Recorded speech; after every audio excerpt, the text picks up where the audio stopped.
When the Dawa Bros and Muslim leaders are talking to us, they brag about how Islam is taking over the world. When they're talking to each other, however, they moan and wail about young Muslims leaving Islam. 24% of Muslim youth are leaving Islam. Previously, according to me, when a person from Saudi Arabia or from the Gulf country went to America or went to Western country, the chances that they would deviate from the deen would be maybe 1 or 2%. That's it. But nowadays, the chances are more than 25%. So one of the more shocking things that I have experienced over the course of those years are the number of young boys and girls aged between 13 to 18 who have openly declared their apostasy to me. And I'm talking within the hundreds. However, at the same time, they have also declared to me that they are hufad, they are hafiz of the Quran. They are leading prayers at the masjid, and they are still leading that life, while simultaneously declaring their apostasy. Now, of course, they're not open about it. Why aren't they talking to their parents? Why aren't they talking to the imams, their sheikh, the scholars? And the same answer, I get the same answer from every single one of them. They're scared to tell their parents. They're scared to tell the imam. They're scared to tell the sheikh. They're scared to tell their scholars. They're scared to be shamed. You know what's going to happen? We're going to be eaten out from outside. We're talking about, I'm trying to say, how to, it's not a leather sock, yes, a leather sock. Who cares if it's a leather sock or not, man? Your child is going to become an apostate. And you're talking about if it's a leather sock. How dare you, man? It's a leather sock, shut up. They're the ones who started warning the Ummah about the avalanche of apostasy. And if we don't take constructive steps to deal with this, it is going to become an avalanche. Now we've got some interesting admissions from Libyano, aka Orthoduck Lips. Duck lips, whoa! Every day he's out there faking duck lips, whoa! He's telling his fellow Muslims what happens when they watch our videos. You wouldn't know, but I have hundreds of DMs and emails of Muslims that email me, that consume their content, and that receive doubts from the arguments that they hear because they're not well equipped. Hundreds of DMs and emails, you say? From Muslims who are doubting Islam, you say? Wow, that's encouraging. Let's keep up the good work, everyone. Libyano says, we're making a difference. Orthodox Muslim, please, I don't want to expose anyone. Wallahi, if you see my email inbox, and I don't want to say this because I don't want them to think this is a win. Too late, it's a win. If you read my email inbox, Muslims email me, brother, I am on the verge of kufr and apostasy because of this and that, because of this video, because of this argument. Tell them to go to the sheikhs. You know the sheikh. Finish. Brother, you think your local imam can refute the Islamic dilemma? Let's be serious, brother. He just admitted that a local sheikh or imam wouldn't stand a chance against the Islamic dilemma. Why is that? The Islamic dilemma is just us pointing out what the Quran actually says about the Torah and the gospel. Why would that be a problem for a sheikh or an imam? Don't they know the Quran? Libyano understands that in order to even sound like you're presenting a serious response to the Islamic dilemma, you have to appeal to some made-up dawah nonsense about conscious edits or general confirmation. If you try to get out of the dilemma by quoting the Quran, you'll get destroyed. So he's pointing out that going to the Quran won't work. A sheikh or an imam will get wrecked trying to answer the Islamic dilemma. Why is this important for us to know? Well, when we bring up the Islamic dilemma, what do Muslims say? They say, OMG, this is such a stupid argument. No one takes this seriously. Any 4-year-old can answer this argument. That's what they say to us. But it's all a show. If you catch them on rare occasions when they're being honest, they admit that even educated Muslims, even Muslim scholars, can't answer the Islamic dilemma. It takes special dawah gymnastics to at least sound like you're responding. Who's refuting these new stupid arguments they're coming up with? Logical problem of the Trinity or of the Quran.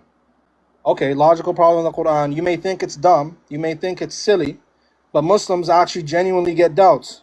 The logical problem of the Quran, i.e., the argument that shows there are many different Qurans, not just one, is causing doubts among Muslims. Noted. I have genuine concern for Muslims, and I don't like it when Muslims are getting shubuhat from stupid, brain-dead Christians that are making hundreds of thousands of dollars off of them. Shubahats are doubts. We're getting fat stacks of cash for producing shubahat. Now he starts complaining about God logic. Avery started off as an irrelevant, random cross-licker on Clubhouse. And unfortunately, what he did is he started going to popular people more popular than him. He started with Sheikh Uthman, started posting videos, Sheikh Uthman, started blowing up, more subs. So Avery started cooking all the top dawah guys, and it made him famous. Shame on him for becoming famous by exposing dawah clowns. Everybody in the Muslim community thinks they're Superman. This is the issue. I'm not rejecting that. That's the issue. Everybody in the Muslim community thinks they're Superman. So they want to take everybody on. And so they take somebody on, they make them look good, they blow them up even more, and now we're at a point where the guy has 700K, he's touching a milli. Oh, he's gonna hit 1 million. And there ain't but two things you guys can do about it. Cry and help him get there faster. Libyano is busy doing both, but now he's getting worried that we're going to clip what he's saying and share it on X. You know what's going to happen now? Go on. Some cross-licker is going to record this. They already probably have. La'natullah on them. Who cares about them? No, don't say La'natullah. You did it. They're going to post it on Twitter. Yeah. They're going to post it on Twitter. You know what they're going to say? Oh, look, the Orthodox Muslim is getting... his own Muslim brothers are against him. Now it's too late now. Now you go on Twitter. It's going to be me and you. It's going to have 50,000 views, 100,000 views. How many views? It's going to have 50,000 views, 100,000 views. So close. And, oh, look, Muslims are saying this to the Orthodox Muslim. Now what did you do, bro? Now you're just making us look stupid, and you're making me look like a clown in front of hundreds of thousands of people, bro. To be fair, Libyano, I think you do a great job of making yourself look like a clown. But what's the real problem here? Why are things going so terribly for the dawah bros? We suck, bro. We suck so bad. The dawah scene has sucked for a long time, bro. It certainly does suck. We got too many lazy people. They're too lazy to keep up. They're too lazy to open up a damn book and read, right? And they're too critical of each other. And everybody wants to play Superman. So that's Muslims, according to Libyano. What about Christians? The Christians, on the other hand, they lick crosses, worship 3 gods, but they got some form of structure where, look, if Avery wants to blockball the Orthodox Muslim and boycott him, everybody's on board. Nobody's debating the Orthodox Muslim. Absolutely correct. If some second-rate dawah dork starts running his mouth about Avery's wife, and Avery says he's blacklisted, he's blacklisted. Did you seriously think that just because the dawah bros treat women like garbage, Christians wouldn't stand up for women? I'm glad we were able to take you for a quick tour of planet reality. And they're all on board, whether Orthodox, Catholic, whatever. We're all Sunni and we're eating each other. Everybody hates each other, bro. We suck. We suck so bad. And look, they're going to put it on Twitter. Orthodox, Muslim, admit, whatever, bro. Let Whatever. them, bro. Let them. That's the truth, bro. Somebody's got to say it. We suck. I never thought I'd say this, but Libyano is right. These guys do suck. They suck bad. I wouldn't normally say that, but he's admitting it, and it would kind of be Islamophobic to disagree. But believe it or not, it's not really their fault. Islam just can't be defended without lies. And now Christians are learning how to expose the lies. Some people lie better than others, so the better you are at lying, the better you'll do in dawah, but it's not going to last. Dawah only works in an atmosphere of ignorance. Now there's less ignorance about Islam, so dawah is crumbling. And think about the nightmare the dawah clowns are trapped in.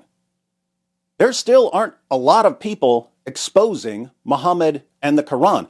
There are a lot of people exposing Muhammad and the Quran compared to 20 years ago, but it's still a tiny, tiny fraction of the world's population who are doing the exposing. If a small group of people can cause an avalanche of apostasy, if a tiny group of people can cause dawah to crumble, what happens when our numbers double or triple or quadruple? Enjoy your 5 minutes of TikTok fame while it lasts, Libyano. Once your dawah career is over, you can always put your skills to good use in some other field.